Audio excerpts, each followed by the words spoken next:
in the squadron. They called him Bullets, but we call him Greg Kelly. Greg Kelly is on the air on the Red Apple Podcast Network. We have not a total victory, but it's looking really good. Man, it looks like we won this thing. The Strait of Hormuz is open. They don't want to start firing rockets. We don't want to start firing rockets. This thing is coming in for a beautiful landing. All right. It is a success. I know the details got to be worked out. I think they're going to be worked out in the next 20 minutes. And we'll have a peace deal in hand very, very soon. Isn't that a beautiful thing? They'll have no more nuclear. They'll have no more missiles. They'll be very, very scared about trying to they won't even think about exporting terror. And they're going to take time off from being a stupid country for about 20 years. I think that's the figure, 20 or 25 years, no nuclear. It's actually probably going to be 17 and a half. 17 and a half before they can actually start another nuclear program. Now, how did this come about? Well, we saw it on TV, right? Don't listen to the commentary, but watch what's happening on TV. We pounded them hard. They started playing games with the Strait of Hormuz. We pounded them even harder.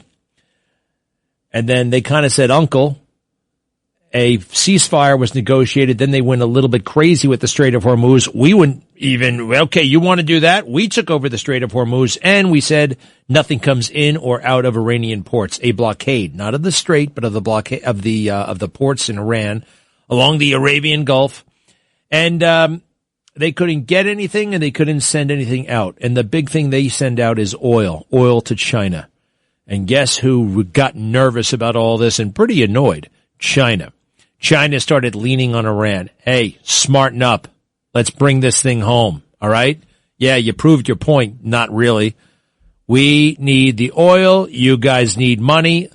Make friends with the Americans and let's move on. And I think that's really how it all came together. I didn't realize China got that much of the oil, 80%. It took all the pressure off us, by the way. You remember? We were just, oh my gosh, if OPEC. You never even hear the phrase OPEC anymore. This is a beautiful thing. I have a feeling President Trump may be making that trip to Islamabad, maybe very, very soon. A flurry of truth socials this morning and messages from Iran confirming, yes, the Strait of Hormuz is open. How did things start? It was about 4 hours ago that the messages started coming in. And it's a beautiful thing. Trump Truth Social. Iran has just announced that the Strait of Hormuz is fully open and ready for full passage. Thank you. Next, the Strait of Hormuz is completely open and ready for business as usual and safe passage, but the naval blockade will remain in full force and effect as it pertains to Iran only until such time as our transaction with Iran is 100% complete. This process should go very quickly in that most of the points are already negotiated. Thank you for your attention to this matter, President Trump. A little bit more.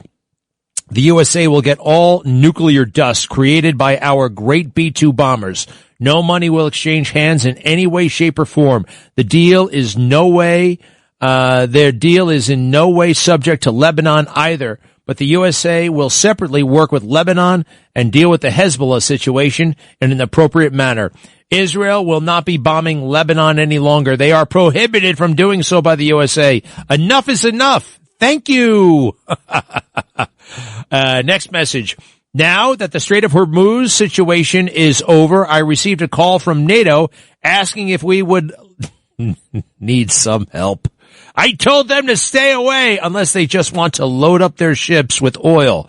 They are useless when needed. A paper tiger. Thank you to Saudi Arabia, UAE, and Qatar for your great bravery and help, President Donald J. Trump. Pardon me, let's see with the next thing here. Iran, with the help of the USA, has removed or is removing all sea mines. Thank you. Again, this deal is not tied in any way to Lebanon, but we will make Lebanon great again. Next message. Thank you to Pakistan and its great Prime Minister and Field Marshal. Two fantastic people. A great and brilliant day for the world. Donald J. Trump. More messages. This is victory. This is victory. You know what? I'm tempted to play the song by Queen with the instruments. Iran has agreed to never close the Strait of Hormuz again. It will no longer be used as a weapon against the world. Fantastic. It's true. I see that the media trying to downplay this. They for 2 seconds it was big news, and now it's let's see, what are they doing? The Georgia swing voter. The economy is just terrible. What happened to Iran being the big story in the world? Another message moments ago. The failing New York Times, fake CNN, and others just don't know what to do. They are desperately looking for a reason to criticize President Donald J. Trump on the Iran situation. Why? But just can't find it. Why don't they say at the time, job well done, Mr. President, and start to gain back their credibility? This is what winning looks like. I heard somebody on a conference call today. They're like, now what leverage? Iran has agreed to open the strait. And now the blockade will be lifting. Then what leverage do we have over Iran anymore? It's just like, well, the word for that is winning. All right. If we need to resume our leverage, we can always resume it. I mean, we established the leverage. They need to recover. Did you see the video, by the way, that, of those two cops arresting the guy in the liquor store? I thought it was totally fine. I mean, it's messy. It's not nice, but police work is sometimes messy. It's not perfect. You gotta mix it up sometimes. It gets a little bit ugly. You know? Everybody loves firefighters. I love firefighters. Cops, it's a different story. I happen to love cops, but a lot of people, you know the worst thing about that video? Let me see if you can hear anything, okay? They're busting a guy. Let's try cut 2, if you don't mind. Cut 2. Roll over! Roll over! Roll over! What's your badge? What's your badge number? What's your badge number? Why are you punching him like that? What's your badge number? What's your badge number? Give me your hand! Give me your hand! What's your badge number? What's your badge number? I want to get you in trouble. Poor cops. Don't give them your badge number, by the way. That's an act of, they're trying to make you subordinate to them. Read it on the shirt if you want. Leave me alone. Cut 3, please. I don't care what your wallet. Stay there. If you come in here, you can me. I don't know what you're trying to do. I told you stay there. I told you to stay there. You come in here, you're going to go in handcuffs. Then stay there and shut up. Relax. I don't care what you're trying to do. Pick him up. I'm a security guard. Stand up. Imagine if this was your job. The car alarm in the background. Now, what happened was they were arresting this guy. He doesn't want to be arrested. He's resisting arrest. He's on the floor. They're trying to handcuff him. They're in a liquor store. Then one guy just presents himself at the door. He wants to come in the liquor store. It's like insisting on coming in. The two cops are saying, get away. Don't come in right now. We're busy. And he starts arguing with them. You know why that happened? Because, well, the cops have had their authority stripped away from them by the culture, certainly by city government, by the media, and so many. National, everybody. Everybody. It's so hard to be a cop. What's your badge number? What's your badge number? You know, not that long ago, 15 years ago maybe, right? You know, the people would want to help the cops. Yeah. They want to help the cops. They know the cops are the good guys. Not anymore. So Mamdani sees that, right? He hates cops. He hates cops. He thinks they're beneath him. One of those Black Lives Matter protesters. He gave the finger to cops. He wants to defund the cops. And he thinks it's the most, oh my gosh, so upsetting. I mean, somebody should have told Mamdani before they showed him the video, viewer discretion is advised, Mr. Mayor. Because he was traumatized by this. Cut 4, please. Cut 4. Yeah.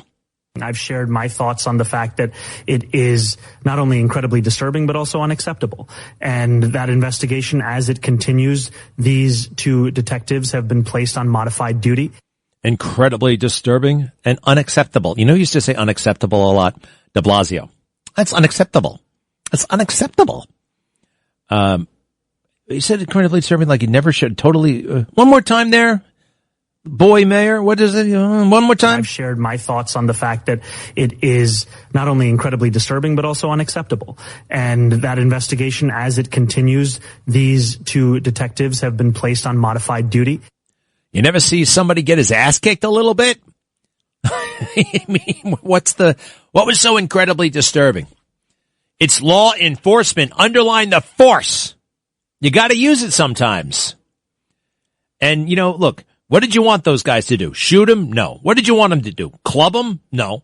What did you want to do? Use a stun gun? Maybe, but they didn't have stun guns for some reason. And this goes back to Eric Adams. Eric Adams, the stupid Eric Adams. So, I don't know if you remember, at one point he said, I'm going to get rid of the anti-crime unit. And then he realized, no, I don't want to get rid of the anti-crime unit. But, okay, what we'll do is we'll put the anti-crime unit, we'll take them out of undercover and we'll put them in uniforms. Which makes no sense, really, because anti-crime it's essentially undercover. But yeah, they put them in like these modified uniforms. So they're wearing NYPD shirts but regular pants. It's hard to tell what they are sometimes. And I don't think they want stun guns because the stun gun, you know, is bright and yellow and all that stuff. And it's like so that would give them away. Something weird. They don't have radios. The guy was calling on WhatsApp. The cop had to call on WhatsApp. This is crazy. This is a combination. Crazy Eddie, crazy Adams, crazy de Blasio, who had no idea how to run anything. And of course, not does Mondami. Mondami doesn't know. And neither does Jessica Tisch. I mean, a tremendous airhead. Right? And she came out and said, this is incredibly disturbing and this is incredibly inappropriate. Now, neither one of you guys ever had to wrestle a guy to the ground. You think you can wrestle a guy to the ground and you know, it's somehow cute? It's somehow, no, it's going to be rough. People are going to get hurt. Too often it's the cops. Can't believe what they had to go through. Did you hear that? Imagine that. The whole community is giving these guys like, just hassling them. What was that last one? Can you play the last one of what was that? Cut 3, please. I don't care what you call it. Stay there. You come in here, I don't know what you're trying to do. I told you. Stay there. They're trying to arrest the guy. The community is getting involved. Then stay there and shut up. I don't care what you're trying to do. I just want to come in here and buy some booze. It's a very, very, very stressful job. Now, I'm not going to leave something out of the story. All right? It's unfortunate, but it happened, and it does happen. That was not the guy that they were looking for, the guy they arrested. All right? The guy who fought back and all that stuff. That doesn't mean you can fight back. It doesn't mean you should fight back. It doesn't mean the cops were totally wrong. They had a description of a drug offender, some sort of drug dealer, right, who was wearing green shirt and white pants. It's exactly what this guy was wearing, right? And it happens. It does. It's not good. You want to, right? But if you're going to have a police force from time to time, that's going to happen. The guy's not in jail or anything like that. I just don't understand. I think Jessica Tisch is there for the prestige and the status, feeling important about herself. You know, what is her agenda going to be when she runs for governor or mayor? I work for some of the lowliest of low mayors. De Blasio made me a commissioner. Adams made me a commissioner. And Mamdani made me a commissioner. You know who didn't make her a commissioner?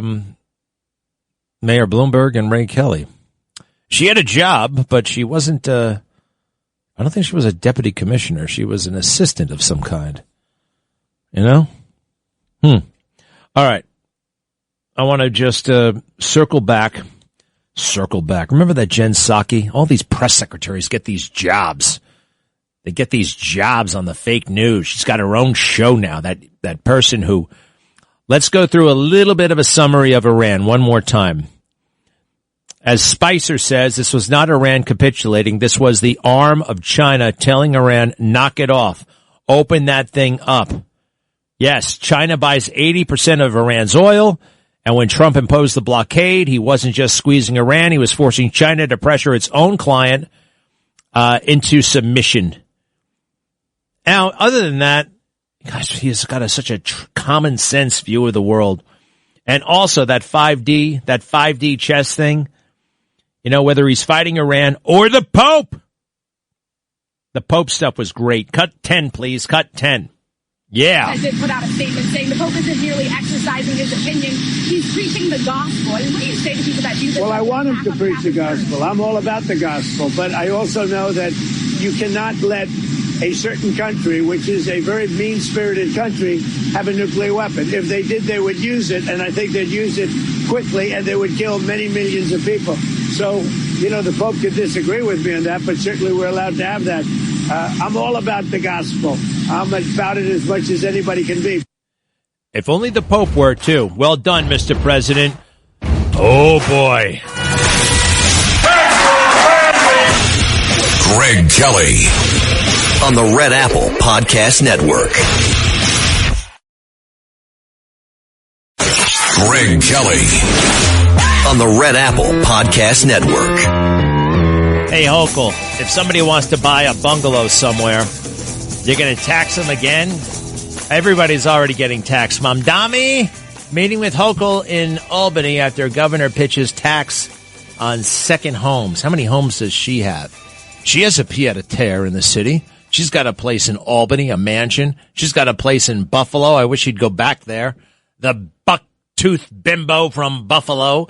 Thanks a lot, Andrew Cuomo. He picked her on purpose because she was a non-entity, stupid person, and would pose no threat. Well, look at how that worked out. 800-848-9222, 800-848-9222. Those cops should be back on duty. I don't like what happened to them. Now, one other thing I noticed, and I think you may remember, when there was a great big bomb planted outside of Mamdani's house by Islamic extremists. I mean, these were really, really, really bad people, right? This is the NYPD explaining it at the time.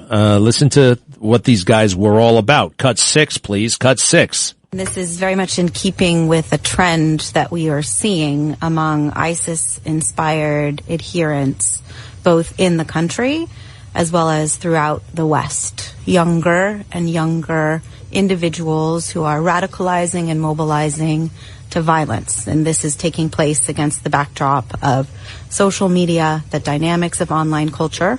That's the Deputy Commissioner on Counterterrorism. And often when she talks, everything sounds a little bit like a question, but that's okay. She was right. It was ISIS-inspired. I guess much to her disappointment, because when she got the job, she told the New York Times that the number one priority for her would be fighting white supremacy. She actually said that out loud. All that crap, all those lies about white supremacy. People spent real time. It was like Ghostbusters. It was like spent real time and money fighting phantoms. Anyway, two guys with a great big two bombs that fortunately didn't go off. They could have killed 60 people. That's how many people they wanted to kill. Now that was a big deal, right? That was a big deal. Two bombs, two was ISIS-inspired terrorists tried to blow up an area right outside of Gracie Mansion. Anybody know who Marsha Kramer is? The reporter on Channel 2. She's been around. She used to write for the Daily News in the 80s. And then they gave her a job on TV, and she used to be tough as nails, but she has grown soft and dumb and a real suck-up. It's unbelievable. I don't know what the hell's going on with her. Maybe because the world went woke. These people never really stood for anything. Maybe she's just one of the, I don't know.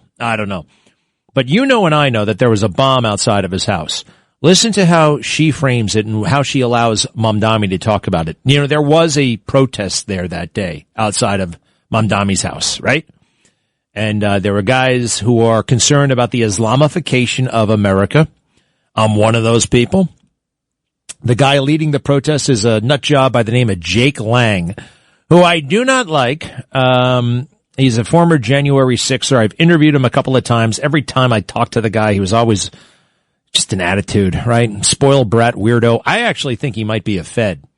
A lot of people suspect he's a Fed because he was the one prisoner in prison during January 6th who seemed to like it in there. He just seemed to like it. He was doing a podcast. He was tweeting. Like, what's going on with this guy? And then I think he's got a lot of money. There's something very strange. I actually believe there's a real strong chance that he's like this paid double agent, a Fed, who's running around the country trying to make MAGA look bad, right? Hey, I'm MAGA. Look at me. This is what it's all about, being anti-Muslim. And it's not, right? It's not. We don't know. What he did was disgusting and how he did it. Now, you can be concerned about Islamification and all that stuff and, where this is actually going. But his tactics are disgusting and grotesque. But nevertheless, he has the right to make a jerk out of himself, right? And he shouldn't be killed trying to do that. And he almost was. Listen to Marsha Kramer. What in the world, huh? Why are you sucking up to this guy? I wonder where her stance is on, say, Gaza and Israel. Is she one of those? She one of those rooting for the bad guys? Cut 7, please. Cut 7. This is on the couch. No, on a park bench with Mamdani. His first 100. Hold on. For his first 100 days in office. All right. Sorry, I overexplained it. Go ahead. Every day has to be one that's marked by an accomplishment, by an achievement. He's also had to deal with a protest outside Gracie Mansion by a group that wanted to stop the Islamic takeover of New York City. It's difficult when someone comes with a pig to drop at your doorstep or a goat, or is looking to find a criticism not of your politics, not of you as a person, but of you as a part of the faith that you belong to. And then there are the budget battles. All right. Now, did you hear any mention of the ISIS-inspired terrorism? No. It was all that there was a protest outside of his house. How did you deal with that, Mr. Mayor? What was that like for you? How did you deal with that? There was a gosh damn bomb outside of his house planted by ISIS people who hate Israel. Marsha Kramer wouldn't even bring it up. What is going on? All right, a couple of other little things. The number one of the chief criminals in America today, actually, believe it or not, in terms of the scale of his crime, is Barack Obama. And what he did, and I'm not saying he killed anybody or anything like that, but he did try to throw over the American government. It's a big, bad thing to do. And there's a lot of evidence, and he may be in a lot of trouble. He is not out of the way. Where is he, by the way? Where is he? Where is Barack Obama in the Center for Nonviolence, Understanding, and Helping in the community? Why isn't he out there trying to save black children? You know why? Because, well, he's got better things to do. He's got money to spend on clothes and houses and who knows what he's into. But this is indicative of a man who's covering his ass. All right? He's also indicative of a man with a guilty conscience. This is 2016. He's on his way out. Trump has been elected but is not yet the president. And they are actively cooking up the intelligence to sabotage his administration, to make it seem as though Russia preferred him to Hillary Clinton, which is actually not what the intelligence said. It said the opposite. Cut 13, please. Cut 13.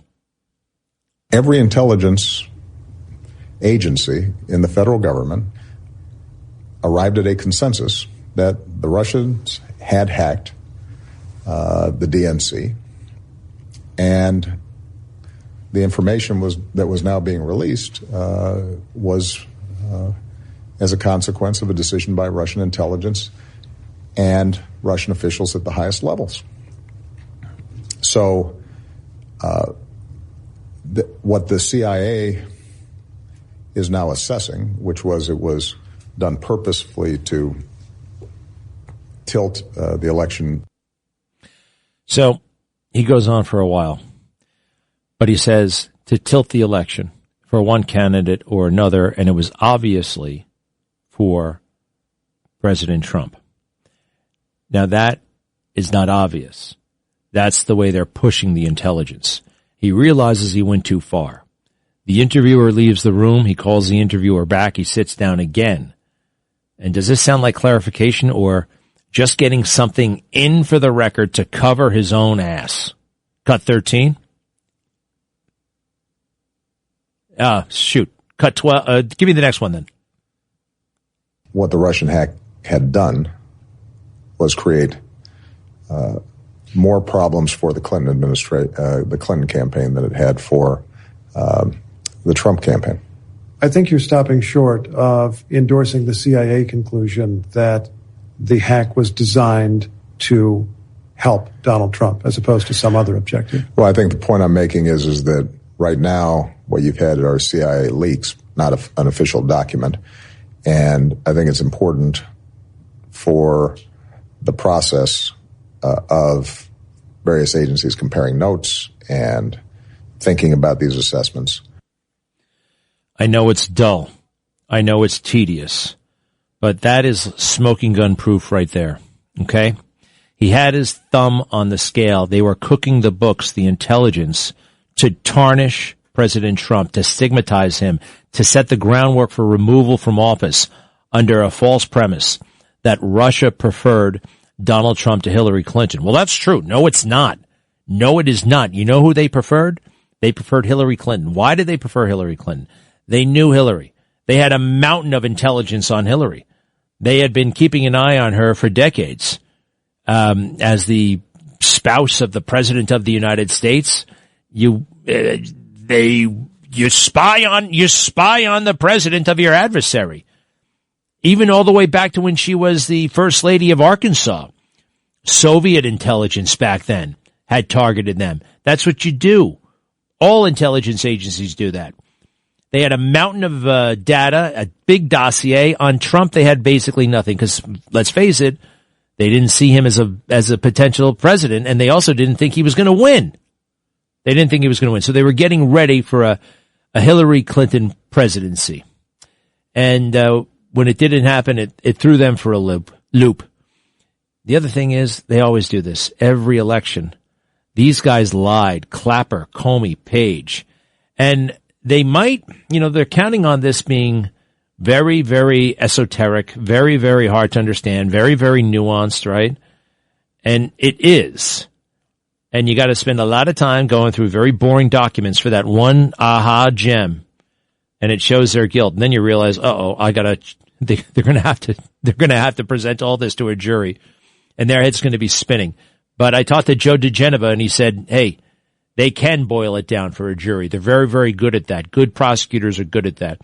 Hey, the other thing I do want to say, I feel terrible about this guy in Virginia killing his wife and then killing himself. And I think it's because of that accusation of sexual assault. How do you defend yourself 15 years later? 15 years later, some woman comes forward and says, he made me do this and I didn't want to do it. And then they come out of the woodwork. I was in college with the guy and he made me do this and he did that to me. There's no way you can prove yourself innocent. The cloud is enough. And they threw him under the bus. He left lieutenant governor and he couldn't work again. What do you do when you're in your early 40s? You're a lawyer and you can't get any clients. Your law firm isn't going to hire you back and you have no public office. What do you do? Hold on, everybody. I just got a very important message. We'll be right back. I have a very important phone call coming in. Do not go away. This could be the big one. Be right back. Greg Kelly on the Red Apple Podcast Network. Greg Kelly, entertaining and informative on the Red Apple Podcast Network. Fabulous news. Eric Durand, police officer Eric Durand, will be free on bail, hopefully later today or Monday. Eric Durand is a police officer wrongly incarcerated, wrongly convicted, wrongly sentenced to 3 to 9 years in jail. New York City cop for defending other cops and the community. When a maniac criminal drove by at 30 miles per hour on a moped, right? What are you going to do? You're going to knock him off the thing. And Sergeant Durand knocked him off his bike with a cooler. All right, there was a cooler there. He's undercover. He's not going to pull out his gun. He's got to, he's not going to shoot the guy, but you got to get him off that thing. He threw a cooler at him. Cool it. And unfortunately, the man on the motorbike died. All right, nobody wanted that to happen, but he shouldn't have been driving down the sidewalk. This wasn't down the street. It was down the sidewalk at 30 miles per hour. Are you crazy? There are people all over the place. He was right into a crowd. I almost threw a bottle at a car yesterday, actually. I almost threw a bottle. It was like a natural reaction. I wanted them. I just came so close. So close. You never know. I could have thrown a bottle, could have broken a window, could have killed a guy. I don't know, but he was going to kill somebody. Anyway, Eric Duran, his lawyers, Arthur Aidala, Andrew Quinn went to the First Appellate Division, talked some sense, $300,000. Right now, Eric Duran is on Rikers Island, and he will be, we don't know if he's going to get out today. They may have to wait until Monday. I was like, well, what about tomorrow? No, everything comes to it, Nothing. City government, they don't work on weekends. So, this may have to wait until Monday, but he's going to be home. And it looked like he was going to be away for a long, long, long time. Pending appeal, he was going to stay all that time in prison. Well, he's going to get out, be with his family. He has children. He's no longer officially a New York City cop, I believe. Hopefully he can be reinstated. And, that's great news. That is great news. Eric Duran, very happy for you. If you're listening to on Rikers Island, hello to all the other guys over there. All right. Do me a favor. Stop beating each other up. I understand that, it's a rough spot. I'm going to tell you guys something that you may not know about Rikers Island. You ever look, I'm talking to the guys on Rikers Island right now, the prisoners. And, a lot of great people have been in prison. Jesus has been in prison. Gandhi has been in prison. President Trump was actually in jail momentarily when you think about it. Yeah. Who else? Who else was in jail that was like really super duper good? Martin Luther King? He was kind of a mixed bag, right? Anyway, so guess what happened? Got all the so-called bad guys at Rikers Island. What's right next to Rikers Island? Quiz. LaGuardia Airport. And one day in the 50s, I think it was 1957, it was a February, and it was very, very, very cold. And a plane, I think it was American Airlines, might have been United, I'll figure it out, was taking off on its way to Florida. And even back then in the 50s, people were going to Florida, to get away from the cold. And they had that kind of service. It's a great big propeller plane, and it's fully loaded, and it takes off. And I don't remember what the mechanical issue was, or they had maybe too much ice on the wings. Something went very, very wrong, and the plane, right after takeoff, started shaking and got up a few feet, and then it started to come down, and the pilot actually crashed on Rikers Island. Great big fire, plane broke apart, but there were a lot of survivors, and you could hear the screaming and the yelling, So, you know what happened? The prison correction officers and guards, they had the prisoners, they let them go to help save the people who were on that plane. And they rescued so many people. There were so many people who would have died, who lived thanks to the prisoners and the corrections officers. That was such a beautiful thing. Afterwards, it was a huge story. Some of the prisoners were so heroic, and so were the corrections officers. The prisoners, some of them were granted early release because they did such magnificent things. I remember hearing from Joel Osteen, very, very, very little in life will you find somebody who's been totally good or totally bad, right? It's often very much a mixed bag, right? It's kind of a mixed thing. But again, we've got, this is good news. Right after we got those two cops being hassled for doing their job, arresting a guy at a liquor store.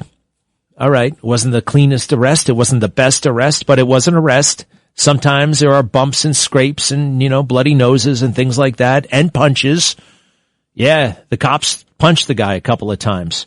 At one point, I saw that a cop kicked him in the ass, literally kicked him in the ass. But the guy would not give up his hands. He didn't want to be handcuffed. He was resisting. Now, believe it or not, if that happened in Manhattan, I don't think that's even a crime anymore. It's not even a crime anymore.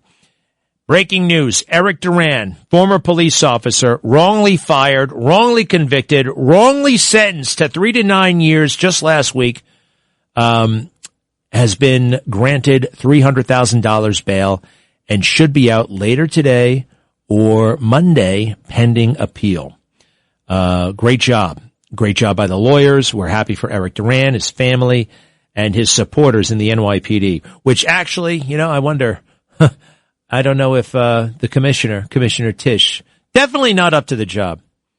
The police commissioner, I have a soft spot for the NYPD, obviously, right? First time I ever stepped foot in that building, I was in first grade, 1974.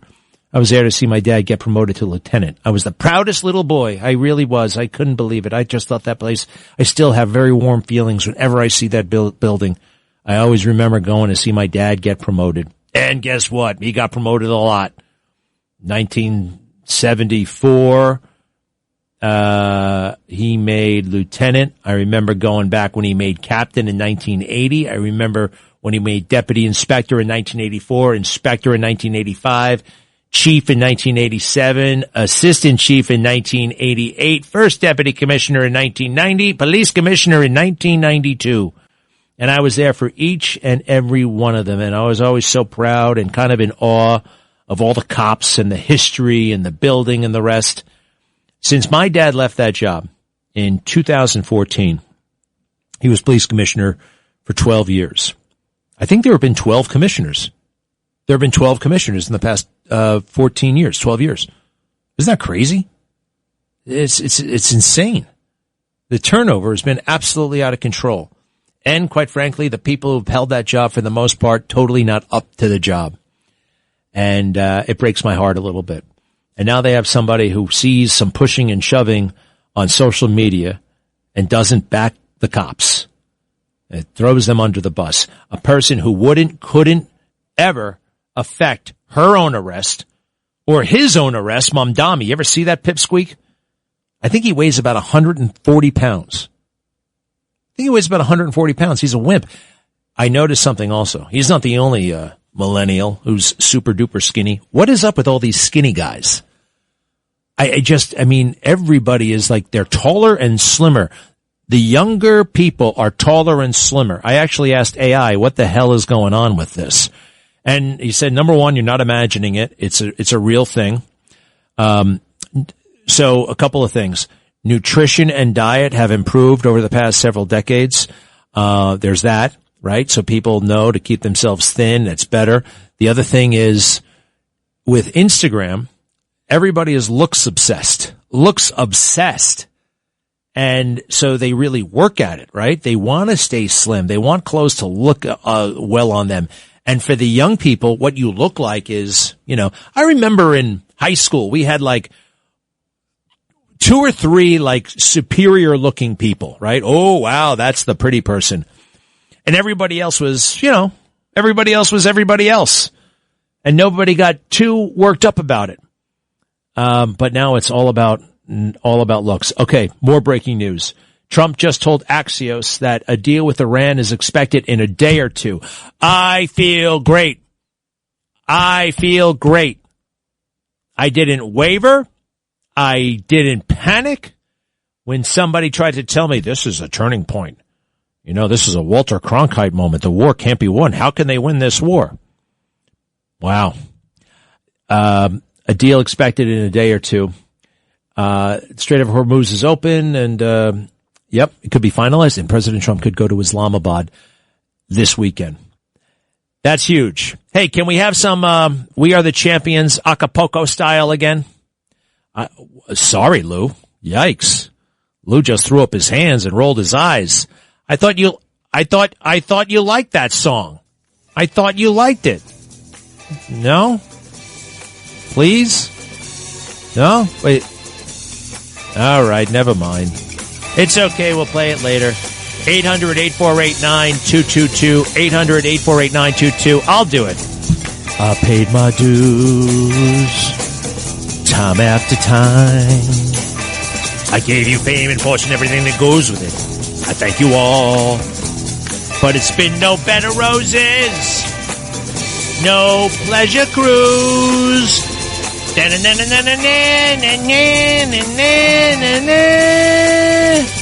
We are the champions, my friends. Thanks for listening to The Greg Kelly Show. You can hear The Greg Kelly Show weekdays at 12:15 on 77 WABC. If you like the podcast, share it with your friends and listen anytime at WABCRadio.com and download the WABC Radio app. Hit that subscribe button on all major podcast platforms. Plus, follow WABC on social on Instagram, TikTok, Facebook, and X. See you next time for a new episode so you never have to wonder. What the heck is going on here?